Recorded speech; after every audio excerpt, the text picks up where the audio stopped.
Good morning, Paula here with day 23. Welcome back to our morning devotional prayer and fasting. This morning's devotional is titled, Don't Limit God, Don't Limit God. In the early years of doing ministry, I have to admit I shunned difficult people.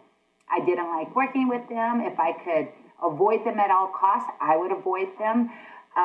Minimal contact, minimal conversation, minimal interaction. That made my life easy. If I could go through Sabbath with not seeing difficult people and dealing with them, then my Sabbath was successful.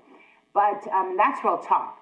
But I realized that the people that I shun are the very people that God used to put in my life to help me grow. The more I shunned them, the more those difficult people came in my path. And as soon as I learned how to work with them, work through it, then God allowed me to grow that much more in ministry.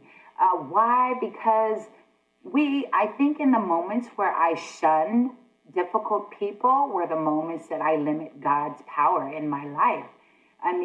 Does that make sense? I look at the story of David.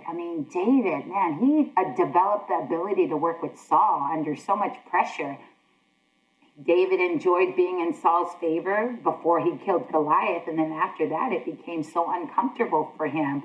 Imagine living with someone who was out to just destroy you at any cost. I would have bounced, but David stayed because he didn't limit God in his life, and he saw it as an opportunity for him to grow.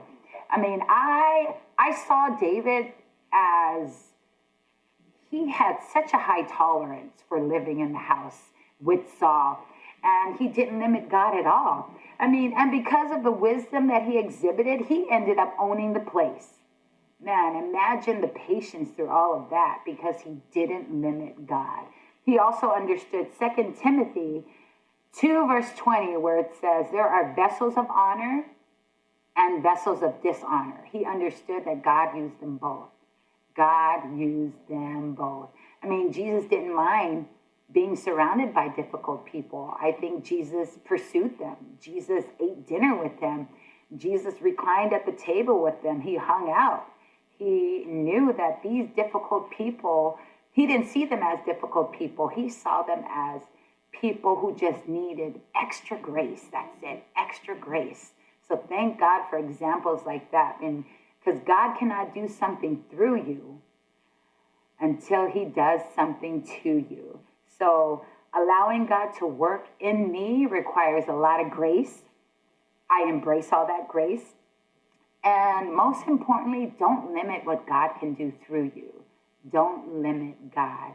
Be encouraged. God bless you. Stay healthy and stay home. See you tomorrow.